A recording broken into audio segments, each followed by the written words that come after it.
There are things that a morally normal, even a very morally average or mediocre person would not unprompted do.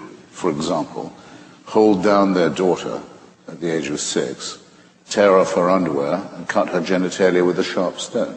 They wouldn't do that if they didn't think God was telling them to do it, or the mullahs, or if it's a boy, the rabbis weren't telling them to do it. One of the reasons why I have the lurid subtitle I do of my book, that Religion is a Poison, is that it makes ordinary moral people, compels them, forces them, in some cases orders them, to do disgusting, wicked, unforgivable things. There's no expiation for the generations of misery and suffering that religion has inflicted in this way and continues to inflict, and I still haven't heard enough apology for it. Rabbi, you wanted to say something? Christopher, I've got to call you down on referring to circumcision as genital mutilation. My son cried more at his first haircut than he did at his bris. And statistically... You weren't doing it right then. Statistically, the only long-term effect that it seems to have on people is it increases their chances of winning a Nobel Prize.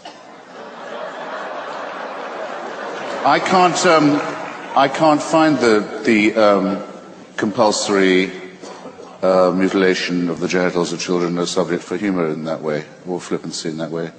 Maimonides says very plainly that it's designed to repress sexual pleasure, to deprive a male child as far as possible of the opportunity of that.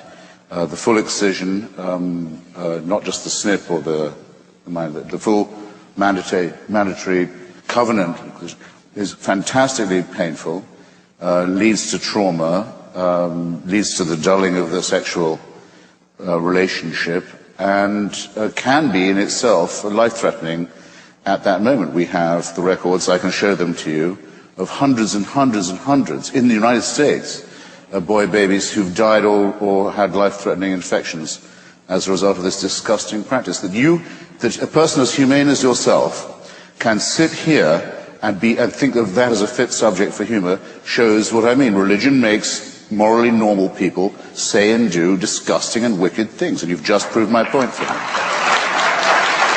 Shame on you for saying what you just said. Shame on you for saying it about your own son, my God. Let's move on. Yes, let's. What next? Cutting the labia of little girls. At least Judaism doesn't do that. This is a question. What if a Muslim was to say to you just now, my little girl cried more at her first haircut than when I cut off her clitoris? What would you think of me if I was to say such a disgusting thing? Well, remember, we are not talking about detail here. We're talking about whether religion makes people behave better or not. Let's give the rabbi a chance. I wanted to move on, but let's give the rabbi a chance to respond to what you said, because it got pretty personal here. So, again, my experience in my own son, my own grandson, hundreds of congregants, has been that it's not nothing like what you're talking about, and that for whatever reason that this has become an issue for you, I just think is excessive. What do you mean by that? What do you mean by that? That I'm more personally... There's an undertone of innuendo to this. Let's bring it on. No, there's no innuendo there. What I'm saying is, sure, I've lived through this personally, and... You've inflicted it, is what you're saying. I've been what? You've inflicted it, or officiated at it, is what you're saying, isn't it? Well, officiated, yes. Inflicted, no.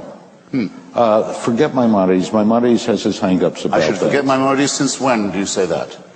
Because on issues of sexuality, Maimonides has some very medieval ideas. I ran across the line in your book that Orthodox Jews have sex through a hole in a bedsheet.